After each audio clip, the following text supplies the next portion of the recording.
A couple of months ago, this girl started coming to the gym. She'd show up without fail every morning, 6 a.m., wearing baggy sweatpants and an oversized sweatshirt with the words "Born Sick" embroidered on the front. She was quiet at first, but quickly warmed up. And after a few weeks and several attempts at small talk, one morning I finally asked where she went to school. No, I'm homeschooled. This is Gretta. She's 17. I've never really been to school.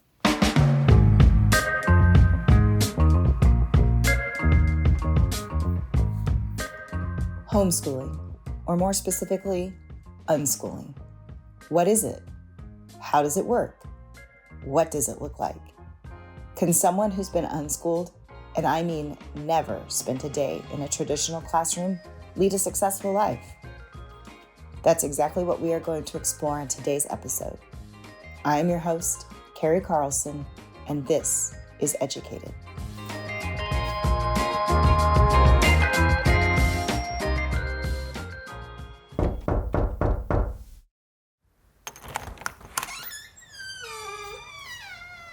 I arrive at Gretta's house shortly after the gym one morning. It felt like the best place to meet up. It's a typical suburban house, nice, clean, big. We engage in small talk while she gives me a tour. She takes me to her apartment, a joke about the space she shares with her family, since her room is the only one on the second floor, along with a small loft area and private bathroom. It's spacious and decorated pretty typically for a teenager. Queen-size bed with no headboard, movie posters, PS5, TV, beanbag. Stacks of books sit atop an L-shaped desk, and I mean stacks. Thick, too, and a variety of genres. Fantasy, anime, psychology. I ask about the books. I am currently reading a book called Bloody Rose. It's a fantasy book. I'm also reading Inferno by Dante. I focus in on her TV and video games. She has a small but varied collection. Elden Ring, Minecraft, Spider-Man, Red Dead. She tells me she's played all of them. I'm currently playing Elden Ring. I haven't finished that one. I mean, you can't really finish Minecraft or anything, but I do play all of them a lot. I have played all of them, yes. What attracts you to a certain video game? I definitely really like video games that have really nice graphics and are very visually appealing, and I tend to be more of a story-based video game fan. I like more video games that have a kind of more linear story that you follow when you finish them, but I also like open world video games that you can kind of explore around and kind of do your own thing, more at your own pace. Yeah. So kind of like a choose your own adventure kind of style. I guess you could call it a choose your own adventure. Most of them do follow a set storyline, but you kind of control how you go through that storyline, if that makes sense.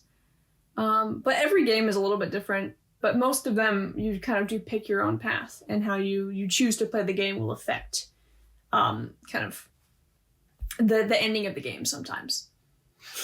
Sounds a little bit like school and life. I heard you say you found the story all tucked away in the back of the room. Oh my gosh, this is so cute. What are you doing here? I'm knitting. That one. We're sitting on the couch now. A couple photo albums between us. Yeah. You're knitting.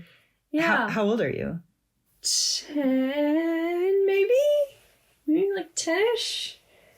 Okay, what about this one? What are you doing here? I was baking an apple pie, I think for Thanksgiving? I think it was Thanksgiving. Yeah. And what about that one? That was a field trip I went on with my dad. We were going to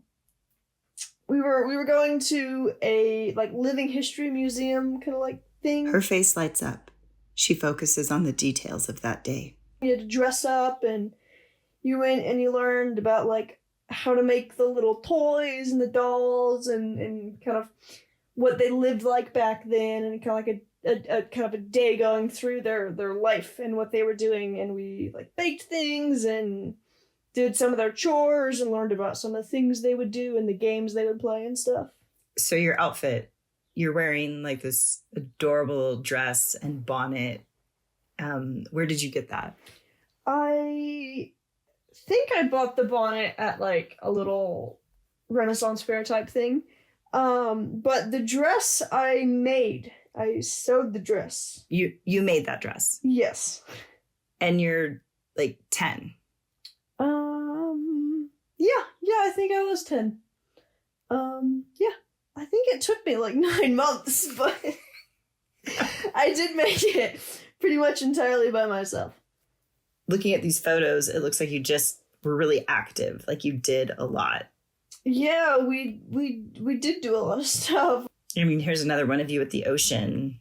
Mm-hmm. We did that a lot. I wanted to know what she liked most about her childhood education, what she felt was the best part about being unschooled. I liked primarily that I kind of got to do mainly what I wanted to do in terms of education, you know? Wasn't really forced to learn about anything specific. I kind of just got to learn about what I was interested in at the time and what I kind of, what I really wanted to learn about, I think. Kind of the freedom of it, I guess. Far away from the glory, in the midst of our day-to-day routine, in the corner of our minds.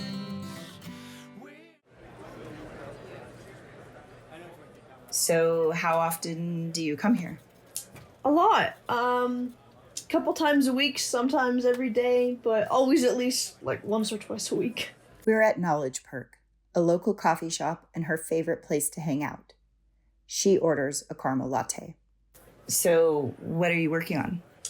I'm currently in the process of completing an application to do like a study abroad in Europe, but specifically Greece, Istanbul, and Turkey. She's comfortable here, relaxed and focused. She closes her computer, pulls out a notebook, writes for a bit. She tells me she's working on a story and has been for a couple of years. She switches back and forth, a little reading, writing, drawing. So was there ever a time that you really wanted to go to school? I think either right before or right after COVID, I wanted to go to high school. I think it was right before though, because I think COVID hit and then everyone was kind of doing home school anyway.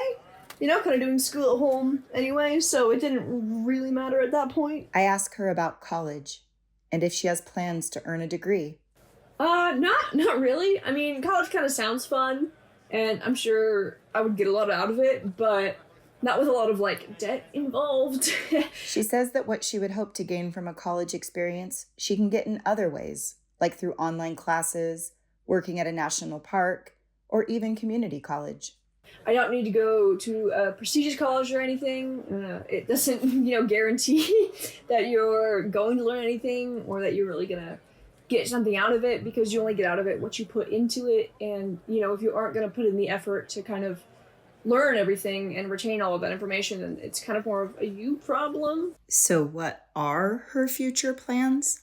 I want to be a pilot, but mainly not like Air Force or anything. Commercialized airline, so for like an airline company. So will you start any sort of like flight program or school in the fall or future, or? That's kind of up in the air still. I don't know specifically kind of when I'm going to start doing that. She tells me it takes about 5 years to earn all of your licenses and certificates. And since she can't apply to any airlines until she's at least 24, there's still time. I kind of still have plenty of time to do it, so I don't know if I'm going to start this fall or maybe next fall, but I will get around to it eventually. Her reasoning about long-term plans makes sense. I ask about anything more immediate. Has she thought about what she wants to do between now and then? Well, this summer I'm going to Montana, Wyoming, South Dakota, traveling through different like national parks and stuff. Taking pretty much, I think, 4 or 5 weeks to do that. Going to probably Yellowstone, the Tetons, Glacier, and then, of course, I am trying to get into the program for next spring. Remember the application she was working on when we first sat down? And to earn money for all these adventures? I'll probably try and pick up a job at like a coffee shop or maybe a bookstore or the airport, but I can't do that until I turn 18.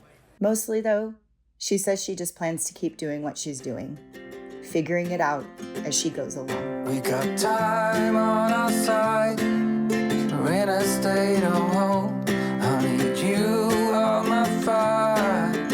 I want you to know that every time you're away.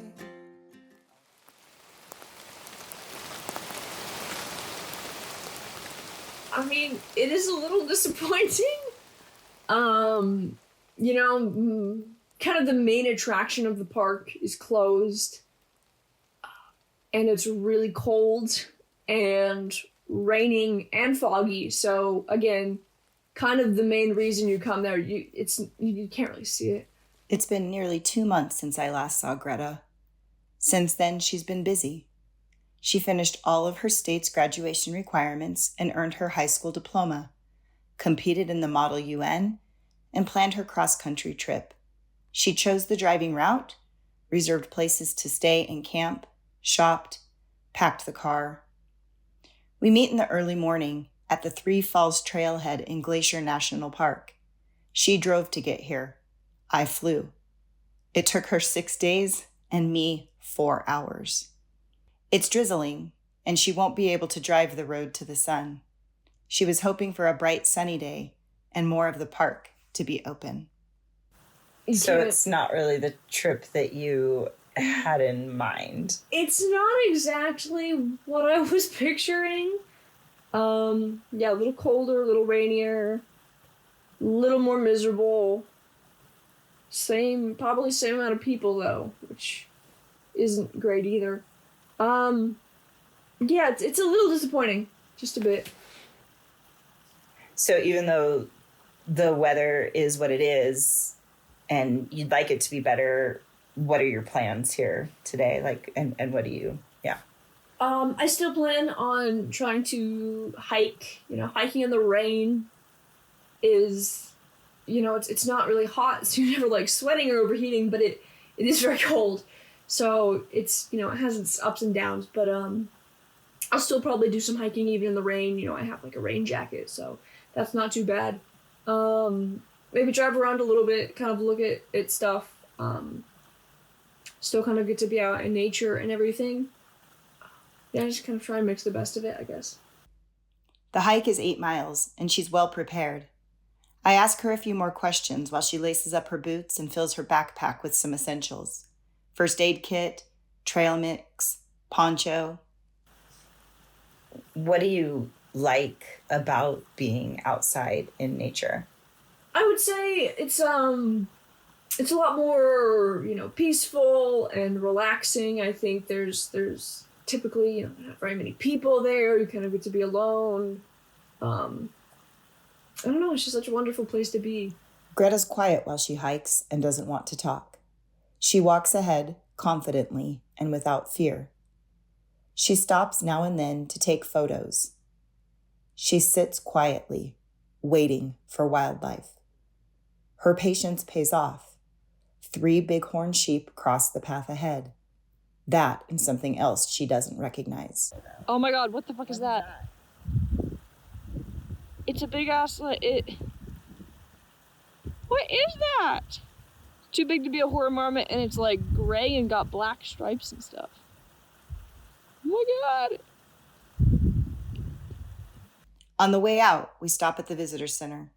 She wants to talk to a ranger, ask about a hike for tomorrow. She makes her way to the gift shop, picks up a pamphlet, and looks up some of the wildlife she's photographed this afternoon. In the classroom, you kind of read about it. You sit there for hours at a time studying textbooks. And if you're lucky, you get to go on like a field trip or something. But, even then, it's still pre-planned by a teacher who's kind of only showing you what they think you need to see and not really what maybe you want or what you think will be able to kind of you can get the most out of, I guess. I don't have to do it that way. I can kind of do it the other way around, kind of being able to really see what I want and kind of doing research on it afterwards if I find it fascinating. I mean, I think it's amazing all you've been able to do. So, like, you're 17 years old and you've done so much. So, like, what advice would you give to somebody that maybe wants to unschool like you did? Well, I'm not really like the advisory type. So I don't know if I'd be able to confidently tell someone, what they should do or not. I think primarily in most situations, I prefer it because, if you don't want to learn something, you're not really gonna learn something. I mean, you're gonna hear it, but you're not really gonna like learn it or like remember it, I guess, in a lasting sense, I spend 2 more days with Gretta exploring the park. And although she's older, more mature than she was at 10, her vibrant curiosity continues to lead the way. By the time we leave, she's managed to hike a little over 25 miles through rain, snow, and sun, spotted moose, deer, mama bears and cubs, foxes, a golden eagle, and the hoary marmot. So, looking back now, would you have wished for anything different about your education? I mean, do you ever feel like you missed out on anything? No, not really. I feel like other kids were kind of reading about a bunch of things that I was actually out, experiencing and actually doing. And who wouldn't want that, right?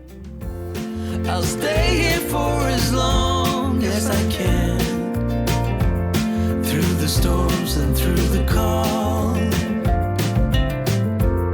When you smile at me, I slowly...